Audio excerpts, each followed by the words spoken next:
Mismong ang Pangulong Bongbong Marcos na ang tumungo sa Camp Aguinaldo para pangunahan ang AFP Command Conference. Nanatili ang Pangulo ng mahigit 3 oras para sa closed door na pagpupulong. Mahigpit ang seguridad at gaya ng nakagawian, bawal magdala ng cellphone ang mga dumadalong opisyal.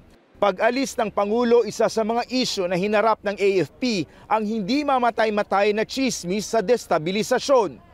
Actually, totoo yun na walang nabanggit niya na about the destabilization that's happening. Kasi kung tutuusin, rinding-rindi na ang ilang opisyal ng militar tuwing lumilitaw ang ganitong mga usapin. Nararamdaman po namin na mas malaki pa yung mga problema na hinaharap namin. No? I have personally, I gauged that there is no need for a loyalty check. Natao na binabago ang paraan ng pagpasok sa Camp Aguinaldo kung kaya't iniintriga na paghigpit umano ito laban sa mga anumang tangkang panggugulo. Giit ng AFP, lahat ay apektado ng pagpalit ng sistema at hindi lang mga retiradong opisyal.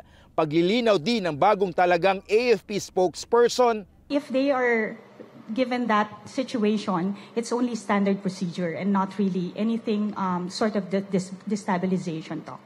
Si Colonel Francel Margaret Padilla, miyembro ng Philippine Military Academy Class 2000, ang magiging bagong mukha ng AFP at kanilang kauna-unahang babaeng tagapagsalita.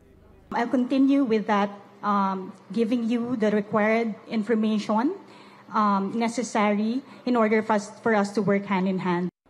Muling pinaalala ng Pangulo na dapat baguhin ng AFP ang ilang aspeto ng kanilang mga kampanya laban sa komunismo at ekstremismo, maging mga banta sa soberanya ng bansa.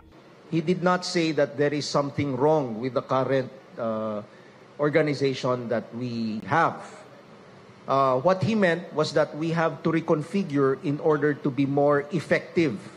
Dagdag ni Bronner, bagamat humina na ang banta ng mga rebeldeng New People's Army, patuloy raw itong lumalaban para muling mapalakas ang kanilang puwersa, bagay na patuloy na binabantayan ng AFP.